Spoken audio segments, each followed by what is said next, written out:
Có những câu hỏi mà con người mang theo suốt nhiều năm nhưng lại không dễ để hỏi thành lời. Không phải vì nó quá phức tạp, mà vì nó nằm ở vùng ranh giới giữa sự tò mò và sự ngại ngùng. Một trong những câu hỏi như vậy chính là tại sao khi đạt đến cao trào cảm xúc, cơ thể phụ nữ lại run rẩy, co giật, thậm chí mất kiểm soát trong vài giây ngắn ngủi. Đó là biểu hiện của khoái cảm tột độ hay là dấu hiệu của đau đớn mà họ đang cố che giấu?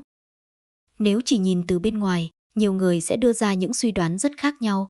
Có người cho rằng đó là dấu hiệu của sự thỏa mãn, có người lại nghĩ đó là phản ứng quá mức, thậm chí có người hiểu sai rằng đó là biểu hiện của sự khó chịu. Nhưng sự thật là, cơ thể con người chưa bao giờ đơn giản đến mức có thể giải thích chỉ bằng một từ sướng hay đau. Đằng sau những phản ứng tưởng chừng đơn giản ấy là cả một hệ thống sinh lý, thần kinh và cảm xúc vận hành đồng thời, tạo nên một trải nghiệm rất riêng, rất con người.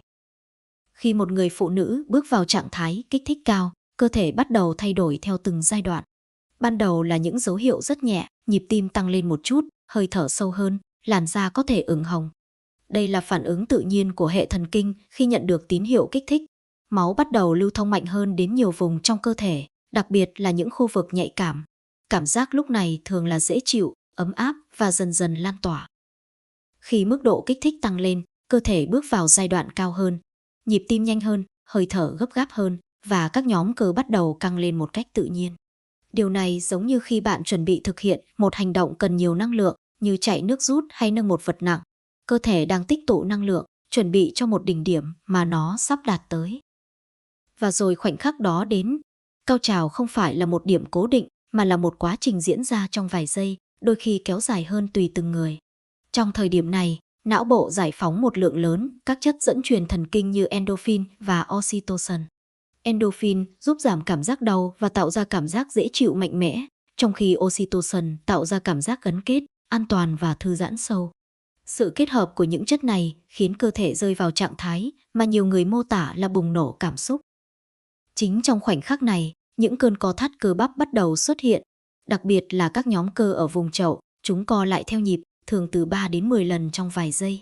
Những cơn co thắt này có thể lan ra các vùng khác, khiến toàn bộ cơ thể run rẩy nhẹ hoặc mạnh tùy theo mức độ cảm nhận. Đây chính là điều mà nhiều người gọi là co giật. Nhưng cần hiểu rõ, đây không phải là sự co giật bất thường như trong bệnh lý, mà là phản ứng sinh lý có quy luật. Nó giống như khi bạn cười đến mức không thể dừng lại, hay khi bạn xúc động đến mức nước mắt tự rơi. Đó là lúc cơ thể vượt qua ngưỡng kiểm soát thông thường và phản ứng theo cách tự nhiên nhất. Điều thú vị là trong phần lớn các trường hợp, những phản ứng này gắn liền với cảm giác tích cực. Người phụ nữ không cảm thấy đau, mà ngược lại, họ đang trải qua một trạng thái mà cơ thể và tâm trí cùng lúc giải phóng căng thẳng. Sau khi cao trào qua đi, cơ thể thường trở nên mềm mại, thư giãn và có cảm giác nhẹ nhõm rất rõ rệt. Tuy nhiên, không phải ai cũng trải nghiệm điều này theo cùng một cách. Có người phản ứng rất mạnh với những cơn run rõ rệt, thậm chí cong người lại trong vài giây. Có người lại chỉ có những thay đổi rất nhẹ, gần như không thể nhận ra từ bên ngoài. Điều này hoàn toàn bình thường, bởi vì mỗi cơ thể là một thế giới riêng, với cách phản ứng khác nhau. Vậy còn yếu tố đau đớn thì sao? Liệu có khi nào những cơn co giật đó là dấu hiệu của đau? Câu trả lời là có thể, nhưng không phải là trường hợp phổ biến. Nếu một người phụ nữ cảm thấy căng thẳng, lo lắng hoặc chưa sẵn sàng, cơ thể có thể phản ứng theo hướng phòng vệ. Khi đó, các cơ không thả lỏng mà ngược lại, siết chặt hơn mức cần thiết. Điều này có thể tạo ra cảm giác khó chịu, thậm chí là đau nhẹ. Nhưng điều quan trọng cần nhấn mạnh là đau không phải là trạng thái bình thường trong một trải nghiệm lành mạnh. Nếu có cảm giác đau, đó là tín hiệu của cơ thể rằng có điều gì đó chưa ổn. Có thể là do thiếu sự thoải mái về tâm lý, thiếu sự chuẩn bị về thể chất, hoặc đơn giản là cơ thể đang mệt mỏi. Trong những trường hợp như vậy, điều cần thiết không phải là tiếp tục, mà là dừng lại, lắng nghe và điều chỉnh. Một yếu tố khác đóng vai trò rất lớn chính là tâm lý.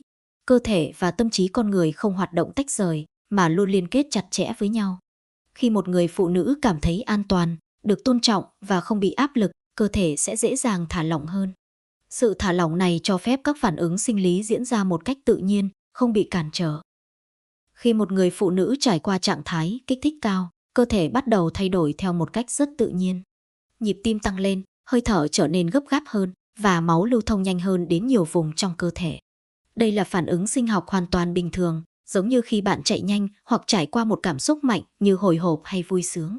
Nhưng điều đặc biệt là ở giai đoạn cao trào, hệ thần kinh hoạt động ở mức rất cao, khiến các nhóm cơ, đặc biệt là vùng cơ quanh xương chậu, bắt đầu co thắt theo nhịp. Những cơn co thắt này chính là thứ mà nhiều người gọi là co giật. Nhưng nếu nhìn kỹ, đây không phải là sự co giật bất thường hay mất kiểm soát theo nghĩa tiêu cực, mà là những nhịp co bóp có quy luật, diễn ra trong vài giây đến vài chục giây. Nó giống như khi bạn cười quá nhiều đến mức không thể dừng lại, hoặc khi cơ thể bạn phản ứng trước một cảm xúc quá lớn mà bạn không thể kìm nén. Đó là cách cơ thể giải phóng năng lượng tích tụ. Ngược lại, nếu có sự lo lắng, sợ hãi hoặc áp lực, cơ thể sẽ phản ứng theo hướng ngược lại. Các cơ có xu hướng căng lên, nhịp thở trở nên không đều và trải nghiệm trở nên kém thoải mái hơn. Điều này cho thấy rằng, để có một trải nghiệm tích cực, không chỉ cần yếu tố thể chất, mà còn cần sự kết nối về mặt cảm xúc. Một điều đáng suy ngẫm là trong xã hội hiện nay, vẫn còn rất nhiều hiểu lầm xoay quanh những phản ứng tự nhiên của cơ thể.